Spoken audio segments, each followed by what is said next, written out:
Bia, tá me ouvindo?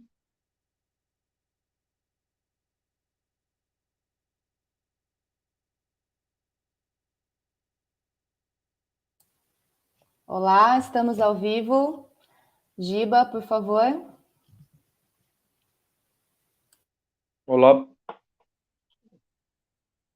só um minutinho, um probleminha aqui.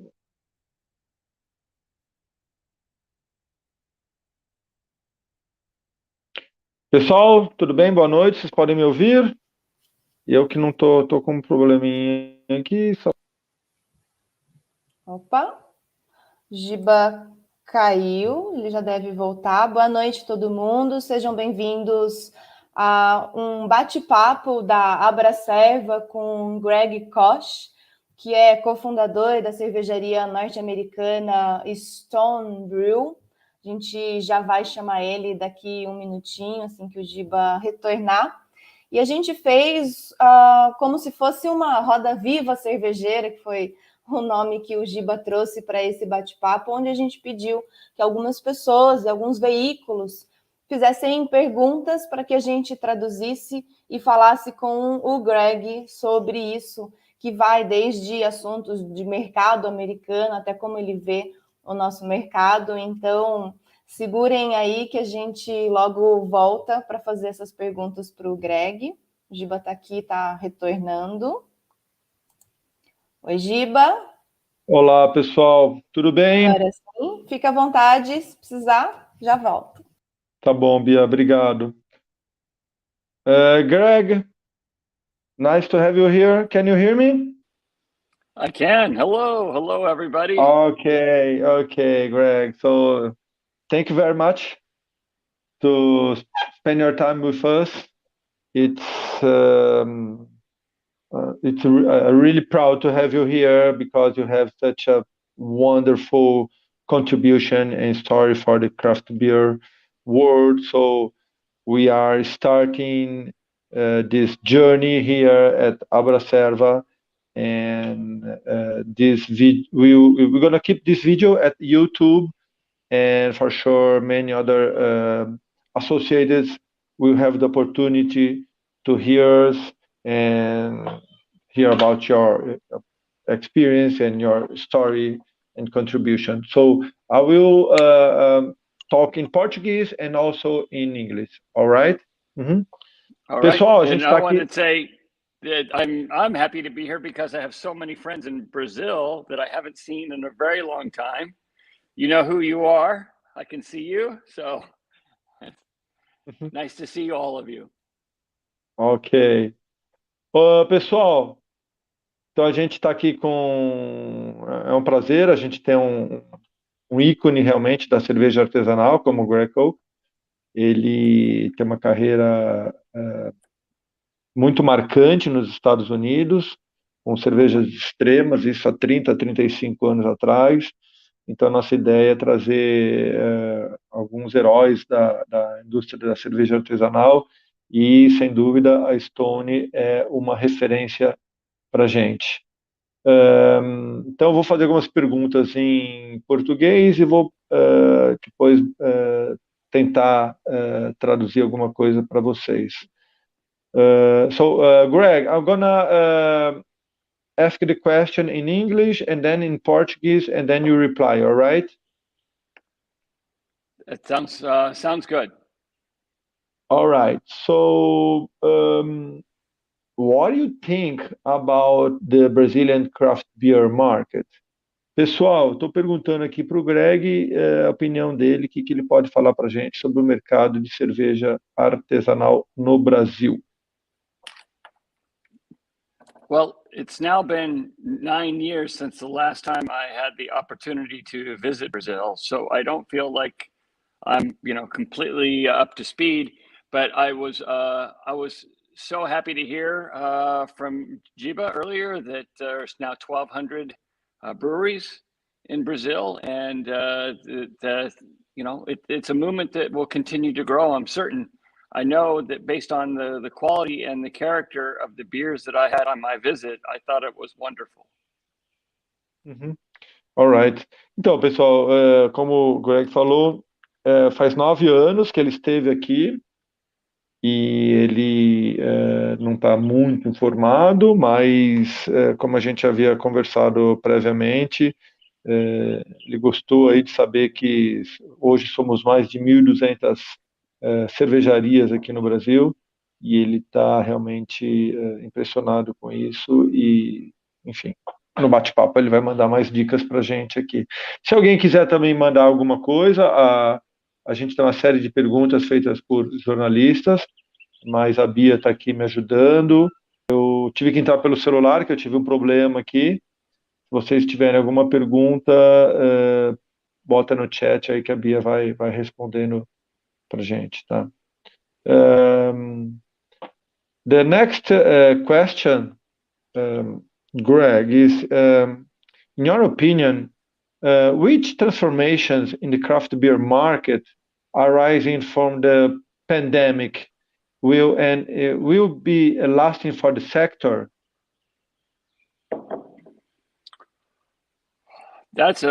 I think that's a very important question. That is, I find it very difficult to feel like I know the answer. Sorry. 1 second, Greg. I'm sorry, I forget to say in português. Então, pessoal, eu perguntei para ele, sim, na opinião dele, que transformações no mercado de cervejas artesanais que vieram por conta da pandemia vão ser duradouras para o nosso setor. Sorry, Greg, go ahead, please. No problem. So it's very difficult to know that answer. Early in the pandemic, of course, people very quickly transferred to packaged beer, bottles and cans, because restaurants and bars were closed. And, right now in the United States, we are seeing a very, very fractured market. There are so many breweries, more than 9,000 today, and also hard seltzers and canned cocktails are, commanding a lot of different focus. It's a very interesting time, but craft beer continues to be strong, and we're hanging in there. All right, thank you. Então, pessoal, tem sem dúvida, a pandemia afetou todo o mercado. Nos Estados Unidos, o mercado é bem maduro, são 9.000 cervejarias existentes e tem um grande desafio. Os hard seltzers e as bebidas prontas, o ready to drink, é um mercado que tem crescido bastante. Então, o mercado de cerveja artesanal continua firme, continua forte, mas com uma série de desafios. Aqui no Brasil, esse mercado também de ready to drink e hard seltzer, ele está começando a crescer, assim como o vinho em lata também, e a gente também está passando por algumas dificuldades parecidas com as que eles têm lá, só que a quantidade de cervejarias, a competição no mercado lá é muito maior, né? All right. So the next question is about the variations. There are many variations of IPAs globally, like the double IPAs, the hazy, the sessions, and others to come. Some styles like brut, maybe they disappear, at least here in the Brazilian market. So do you believe that there's a new IPA sub-style coming? Pessoal, eu estou perguntando aqui para o Greg que existem vários estilos de IPA, como as doubles, as hazes, as sessions e outros para vir, mas alguns estilos como a brut também desapareceram. Então, eu estou perguntando para ele o que ele acha da próxima onda aí de estilos IPAs. All right, Greg. So IPAs, I think, are, it's now as solid as rock and roll is for, the music industry. I think IPAs will not go away. But like rock and roll, there are many sub-styles, and these sub-styles will have sometimes growth in popularity and then some decline in popularity as trends and come and go. Milkshake IPAs are a little bit of a trend, but still very small volume, although it gets a lot of conversation. The classic West Coast style IPA, I think is still the dominant style and is the style that will be most consistent continuing into the future. But that's not always the one that people will talk about the most. Because it's not the newest thing, and people love talking about the newest thing, of course. Sure. Então, pessoal, para quem não sabe, o Greg, ele veio do mundo da música, né? Antes da cervejaria, ele tocava, ele tinha um estúdio musical, e ele falou que, assim como na música, novos estilos de IPA sempre entram e vão. Tem muita criatividade envolvida nesse nosso segmento, mas que as West Coast sempre estão fortes, sempre estão vivas, apesar de não serem muito comentadas, são as que têm maior giro. E ele tem certeza que outros estilos vão surgir, porque o mercado realmente funciona desta maneira. Let's see the next question. 1 second.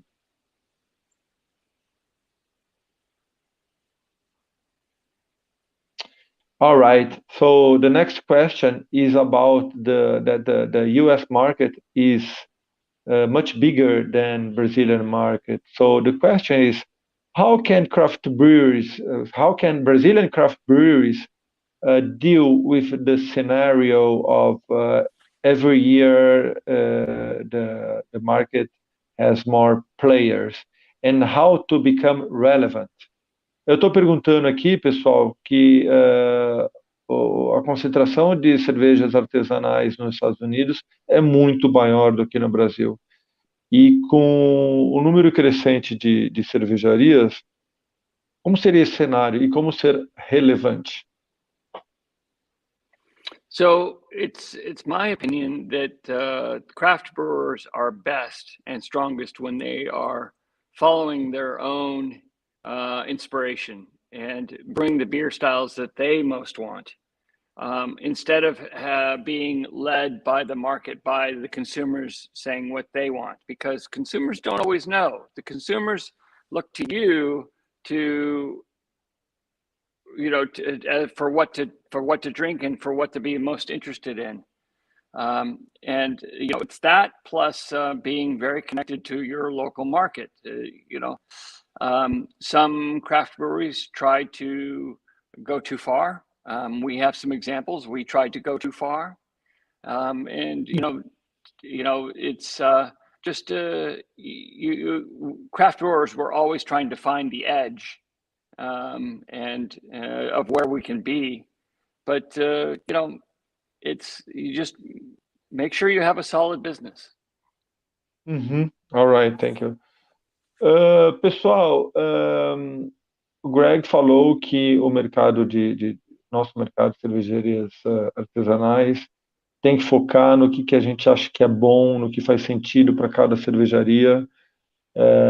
Ele tem uma história de que algumas marcas, inclusive a dele, tentou ir muito longe e a resposta não foi boa. Então, ele acha que trabalhar o mercado local, trabalhar a qualidade da cervejaria é o caminho para se tornar relevante. Greg, so as you just said, what did you learn with the experience of having Stone in Berlin? Pessoal, estou perguntando para o Greg aqui, pegando um gancho aqui, até sendo meio ousado, perguntando para ele o que que ele aprendeu, qual foi a lição que ele aprendeu com a fábrica que ele montou em Berlim e que depois foi vendida. So I learned the truth of the famous Stoic philosopher Epictetus from 2,000 years ago, when he said, "You cannot teach a man something he believes he already knows." Ok, nice. Pessoal, ele falou que ele montou uma cervejaria na Alemanha e ele aprendeu a verdade, que é que ele não pode ensinar ao homem o que ele já sabe. Então, temos sabedoria realmente grande atrás disso daí, porque a Alemanha tem uma história fantástica aí no mundo da cerveja, e o Greg quis fazer uma revolução lá, e Alemanha é Alemanha, e Estados Unidos é Estados Unidos. Certo. Bia, você pode colocar um vídeo para a gente ver aí, por favor?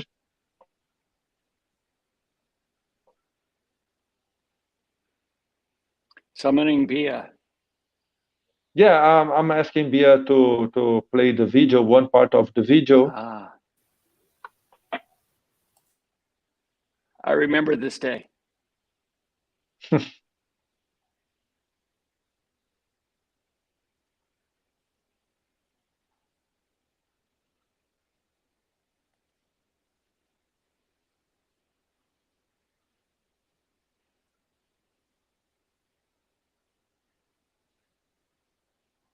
Tá sem som.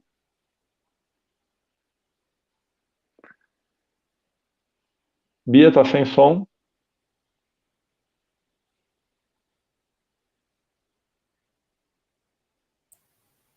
Wait.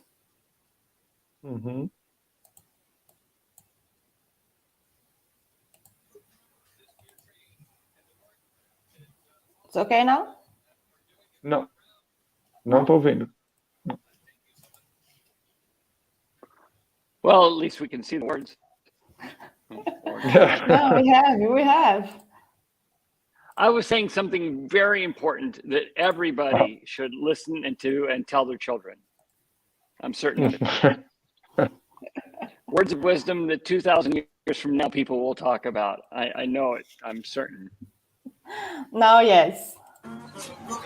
This beer train and the work that Paulo and Samuel are doing at Bode Brown. And I thank you so much for the journalists who come here and all of the brewers and home brewers. This cooperative work is so important, and I salute you, because this, what you are doing, what we are doing today, this is the revolution, and this is it. So, Greg, you are a big inspiration for all of us. Can you briefly talk about your how do you began many years ago? 1 second. Just a second, Giba. We have someone here. We talk about the trend, and Samuel, come on. Hello, Greg. How are you, my friend? Samuel. Hello. A long time to see you, nice my friend. Oh, I miss you. Oh. So, Samuel, very nice to have you here. Oh, thank you. It's my pleasure to see you, Tarantino, Giba aí fazendo todo esse trabalho bacana aí para o Brasil. It's very important for us, for big job for brewing in science in Brazil. Now, Greg, with us. Congratulations for this meeting. Pessoal, hoje a gente está num encontro histórico aqui, porque está fazendo 9 anos que o Greg esteve aqui na Bode Brown. Foi um dia mágico, um final de semana mágico. Eu tive a oportunidade de viver essa experiência, de ficar com o Samuel, com o Greg. Além, um dia antes a gente rodou vários bares com uma van em Curitiba, e com todo mundo junto, e no dia seguinte foi o dia da abraçagem, depois foi o dia do trem. Então foi realmente um momento épico, marcante. Acho que foi uma virada de página realmente na história da cerveja artesanal no Brasil. E é uma cerveja maravilhosa, fantástica, é referência para todo mundo. Então eu vou até aproveitar que o Samuel está aqui. So Greg, I'm saying that 9 years ago you were here with a lot of Brazilian folks. We spent a weekend. We came on Friday. We went to visit several beer bars in Curitiba, and then in Saturday, you and Samuel you brewed the famous cacao IPA, and on Sunday you went to the Body Brown beer train. So it's fantastic. It's a part of a story of the Brazilian craft beer. So, Bia, aproveita, vamos ver o próximo vídeo também, já que a gente está falando disso. Let's see a little bit about this video again. I'm glad that there are pictures and video because I only remember about 25%. O Greg está feliz aí que tem as fotos e o vídeo, porque ele só lembra 25% do que aconteceu. Each and every one of you, you are in charge of this brewing revolution. You have much to be proud of, and I am proud of you.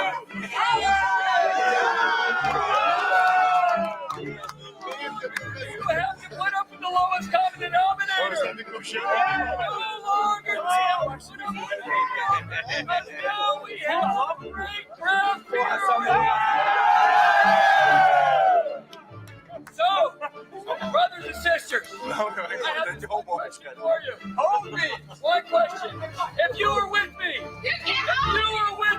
sending a message to the man that says no longer will we put up with a fizzy yellow beer. Can I get a hell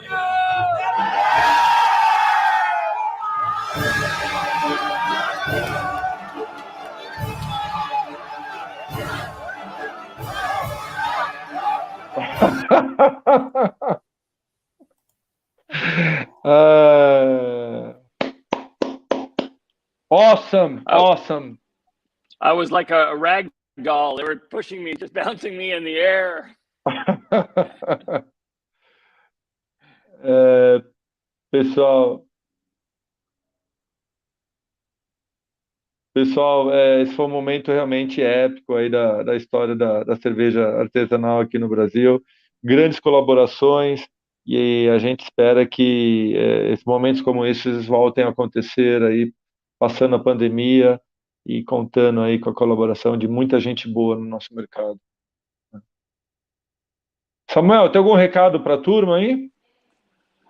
Não, eu fico muito feliz. I'm very proud and very happy to see you again. And the history of Brazil, the beer history in Brazil, very interested about introduce Greg and the Stone Brewing in Brazil with the Bud Brown. I think so. It's the first collab brewing, international collab in Brazil. I think so.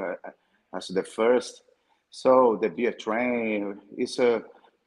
Isso é o que é mais importante, the more important for us. Eu estou um pouco nervoso agora, mas assim, eu poderia dizer para todos vocês que a gente poder respirar a cerveja artesanal na sua condição plena, com pessoas incríveis, pessoas que realmente modificam o mercado, independente de circunstâncias e de momentos difíceis, a gente consegue transformar, construir. Eu acho que esse capítulo na história da cerveja brasileira está escrito, e muito bem escrito, realmente, sobre a ótica. Acho que todos aqueles personagens, estava lá o Marcelo Carneiro, estava você lá, tanta gente que hoje faz parte do cenário um pouco mais maduro da cerveja artesanal, estava presente, e eu acho que esse combustível que deve existir entre a gente, né? Porque a gente luta, como dizia o Alessandro de Oliveira, da UEI, aqui do Paraná, a gente luta mesmo contra a ignorância, a dificuldade, o governo, toda essa situação difícil que todas as cervejarias encontram, e a gente precisa mesmo unir forças. E o Greg da Stone sempre foi um grande personagem para aglutinar essa força e melhorar o DNA cervejeiro no mundo, né? Então, a minha mensagem é dizer que a gente ande realmente mais unido e acredite na cerveja artesanal, que a gente consegue fazer as mudanças e como vem acontecendo com tantas cervejarias bacanas surgindo no Brasil. Então, eu faço parte e fico muito feliz de poder fazer parte dessa história também. Ô, Samuel, você tem um papel muito importante no cenário aqui, não só pela sua marca, mas pelo tanto de cervejeiros que passaram pela sua escola aí, que você educou.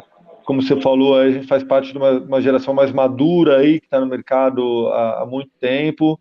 É, lógico que cada um aí com a sua empresa, com a sua marca, mas o importante é a gente compartilhar esse conhecimento, compartilhar esse nosso mercado.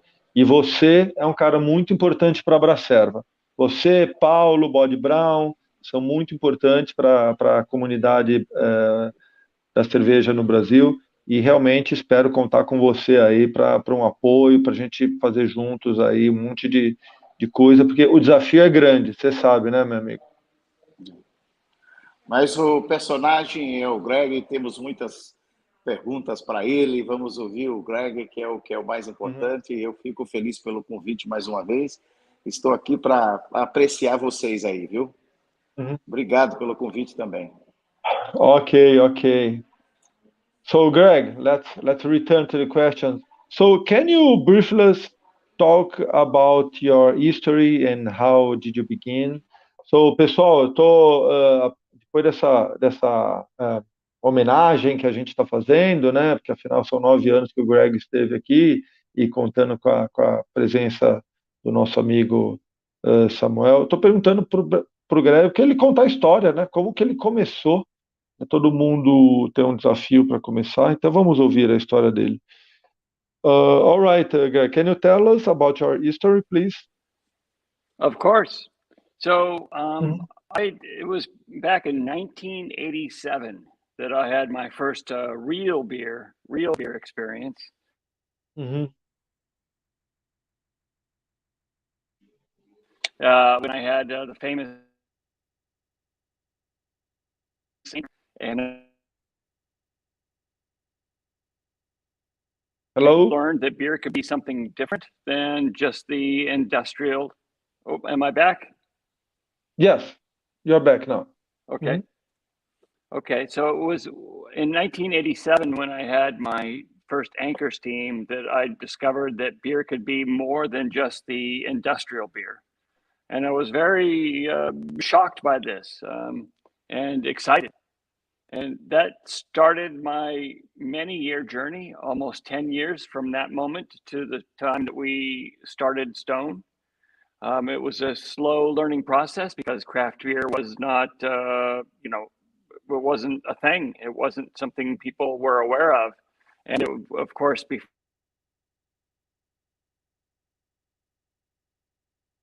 the internet, it was Travou. a very difficult,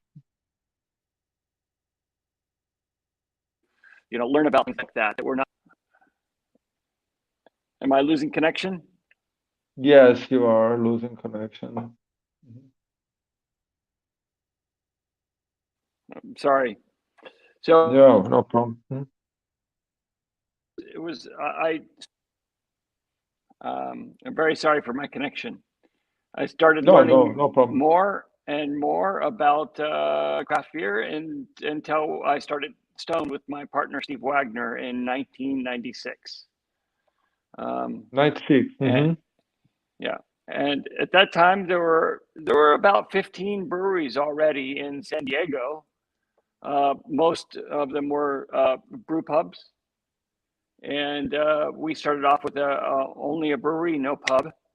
And we started with styles that were more aggressive, more flavorful, and definitely more hoppy than the beers of the time. We helped create the West Coast style IPA. Oh, nice. Pessoal, a gente está ouvindo o Greg falar aqui que em 1987 ele tomou uma Anchor Steam, que acho que foi a primeira cervejaria artesanal americana, e nessa experiência ele descobriu que existia um mundo além das cervejas industriais. E que, lógico, que as coisas eram mais lentas naquela época, não existia um monte de coisa como internet, mas ele foi fazendo estudos e em 96 ele iniciou a Stone. Naquela época haviam 15 cervejarias na região dele, de San Diego, na Califórnia, onde a maioria eram brewpubs. E ele, com certeza, começou a fazer cervejas mais aromáticas, mais saborosas, mais extremas, que foi o que marcou a carreira dele. Inclusive, durante muito tempo, nas tampinhas, ele já avisava que provavelmente você não vai gostar dessa cerveja, porque ela é muito amarga. As mensagens eram muito provocativas. E a Stone foi uma das marcas que ajudou a criar o estilo que a gente tanto gosta, que é a West Coast IPA. Uhum. All right, Greg. So let me see the next question.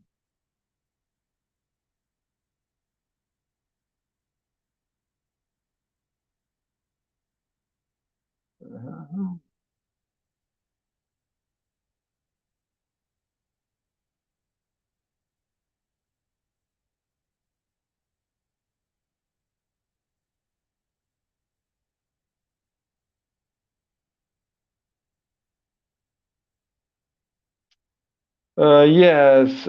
Besides the beer, Stone has released hard seltzers.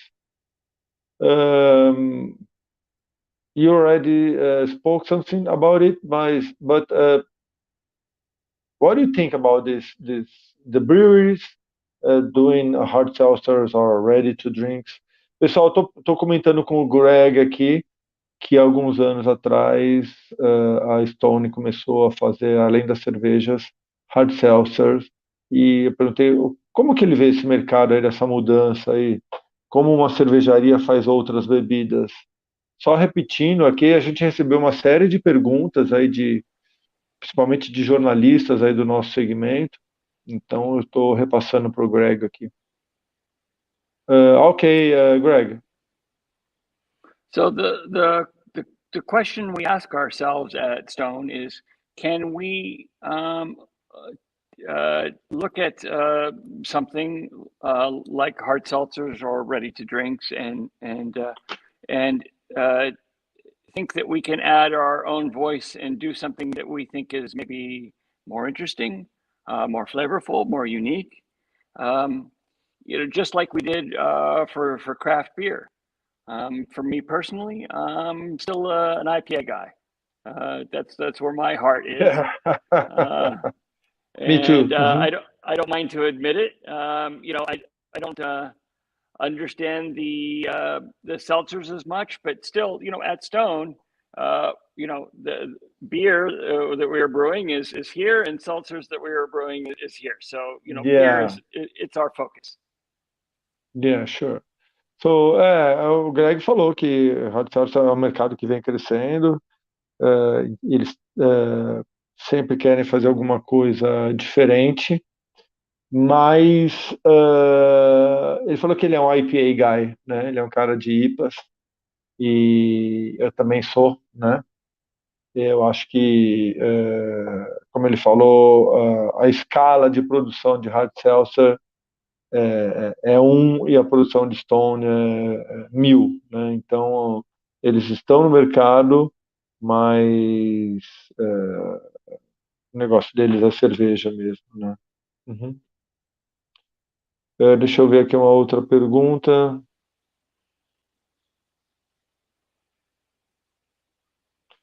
Yes, this is a very interesting. So I have a question.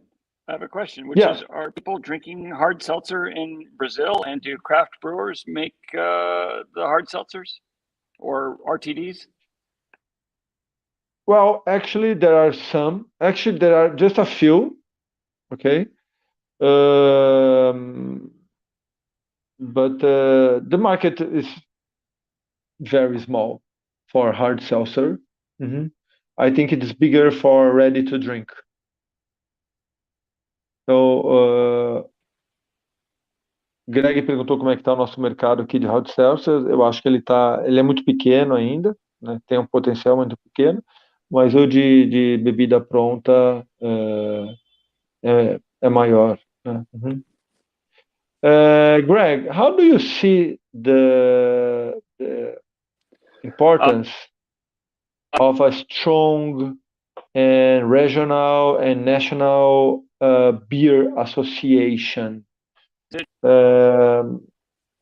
Estou perguntando aqui o que ele vê sobre a importância de uma associação de cervejeiros tanto regional como nacional. Did you catch the question, Greg? I did not. Please repeat. Oh, yes. So, how do you see the importance of a strong regional, local, and national brewers association? Well, I can tell you that the associations that we have been a part of in the U.S., the San Diego, I was the co-founder of the San Diego Brewers Guild. I have been on the board of directors for the Brewers Association, which is our national organization. My partner Steve has also been on the board of directors. My partner Steve was the director for the California, the statewide Craft Brewers Association.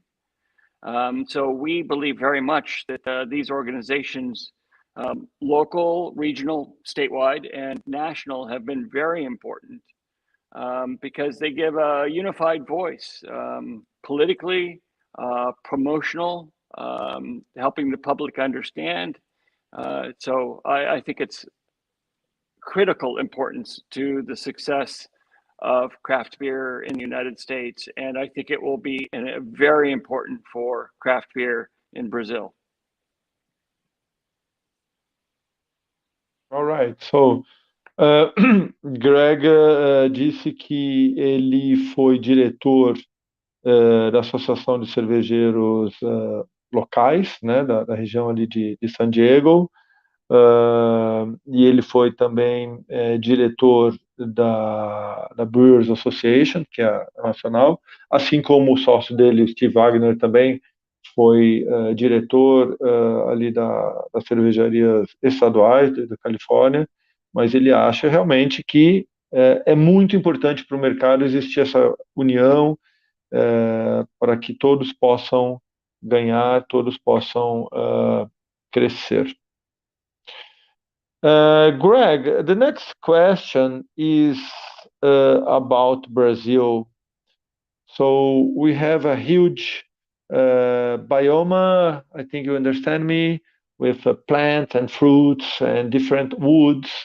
So 2 years ago, the BJCP recognized a style called Catarina Sour. It is made with local fruits. And how do you see the importance of Brazilian beer style for the rest of the world? Pessoal, perguntei aqui para o Greg o que ele acha. Né, o Brasil tem um bioma, tem frutas, tem madeiras únicas, e que há alguns anos o BJCP reconheceu a Catarina Sour como um estilo brasileiro. A gente vai ouvir a opinião dele. Please, Greg. Mm-hmm. So I think that can be very important. First, these styles must become valued by the people in Brazil. Cachaça, of course, is very important in Brazil, but it's not very well known at all in the United States. But a pisco or something. Sometimes when you can have that, let's say, holy grail of having something become then internationally famous and associated with your country, that is a real important thing, and then people around the world can recognize it. So first, focus on making it important in Brazil, and then it can hopefully spread to be a reputation. I know Italy is trying this with the Italian grape ale, the IGA style, for one example. And much like we did with a West Coast style IPA. Right. O Greg disse que ele acha importante ter um estilo de cerveja brasileiro, assim como na Itália eles estão fazendo uma grape ale, mas que ele acha que o estilo tem que ser relevante no Brasil antes da gente pensar em colocar esse estilo para fora. Então, realmente, eu concordo com o Greg também. Acho que novos estilos que surgem, a gente tem que fazer o nosso laboratório interno aqui. Antes de pensar em conquistar o mundo, a gente tem que conquistar o que está ao nosso redor. Então, ele acha que é super interessante, mas é um trabalho que deve ser feito localmente para isso ganhar relevância. I want you to send me your jaboticaba, or is it jaboticaba? Jaboticaba? Yes.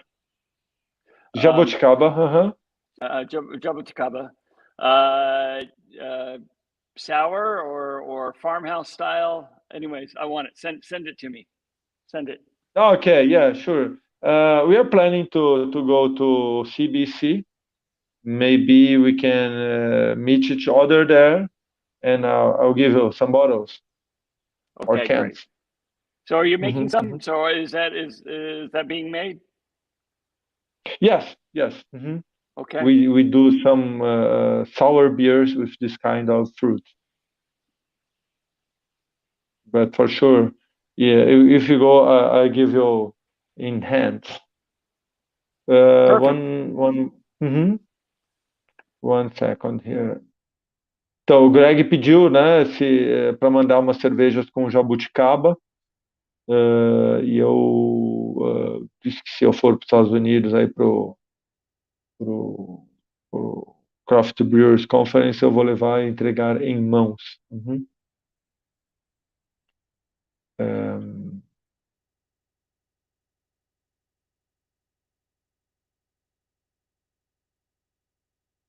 And what are the actions taken by Stone to reduce the production of carbon emission chain? Perguntei aqui quais são as ações feitas pela Stone para reduzir a cadeia de gás carbônico. We do many things. We work very hard to reduce packaging. We have solar photovoltaic on our buildings. We have gotten LEED certification for some of our breweries, and we of course we work with organics in our restaurant. So we worked hard to do our best, and I think craft beer in general is very good at this. And also we work hard. Southern California, San Diego, very dry, so we work hard at water reduction as well. Oh, great. Então, pessoal, várias cervejarias americanas, inclusive a Stone, eles, na verdade, há anos eles têm um programa aí de sustentabilidade, de redução de pegada de carbono.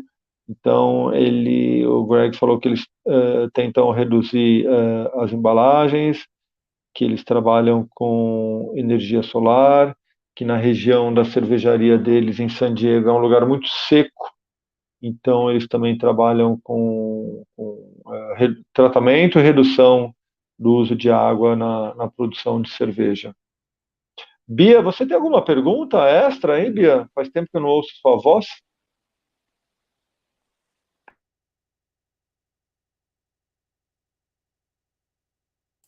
Para variar meu microfone. A gente tem a pergunta do Gustavo Nunes, que está querendo saber como é que está a venda online da cerveja lá nos Estados Unidos. So, Greg, our friend Gustavo Nunes is asking, how is the online sale, online beer sales in US? So there's many different methods for online beer sales today. Some of them are the services that you can order and they will deliver from a local market. So it doesn't come directly from the producer. It's like Uber Eats. I don't, these other, I don't know which services you have in Brazil, of course. And then there are some that are consolidations. And so you can order many brands. It's like a liquor store or a beer store online. And then we sell online from direct from our brewery.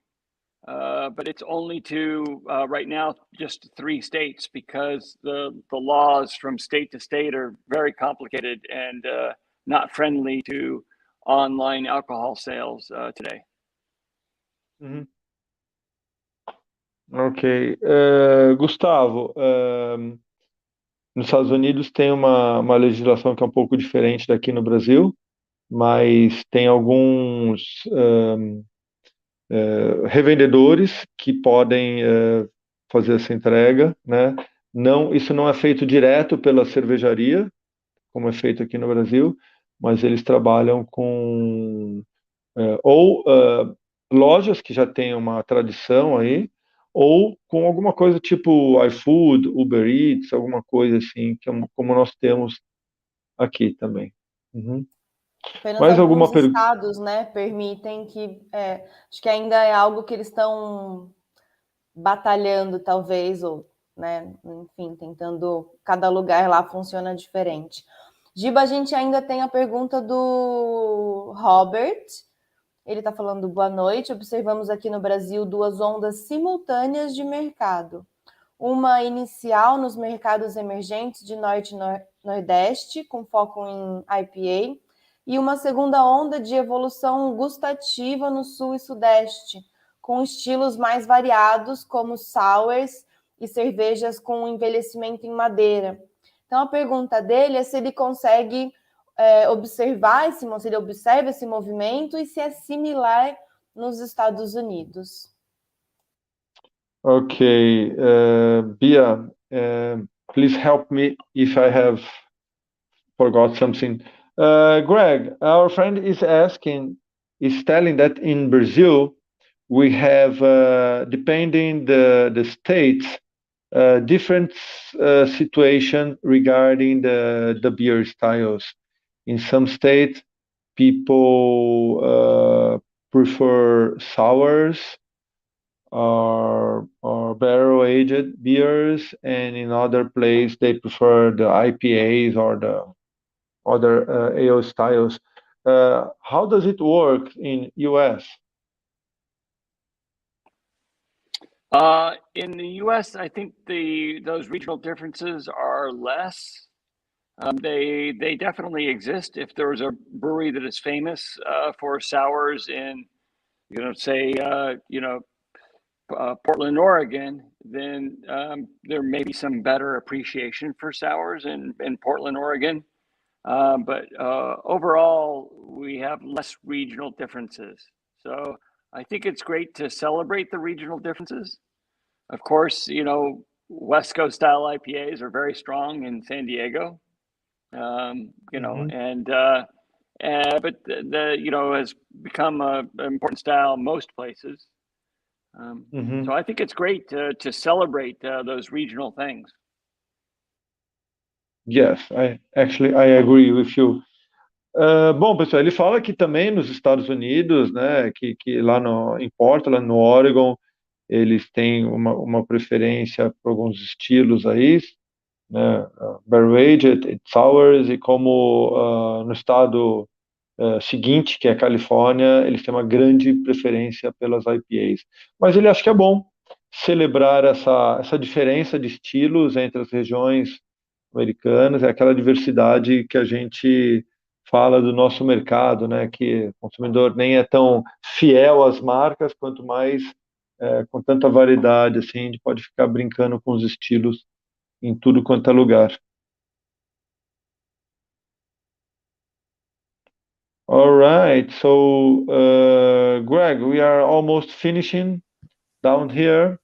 So I really have to say thank you very much for your time with us.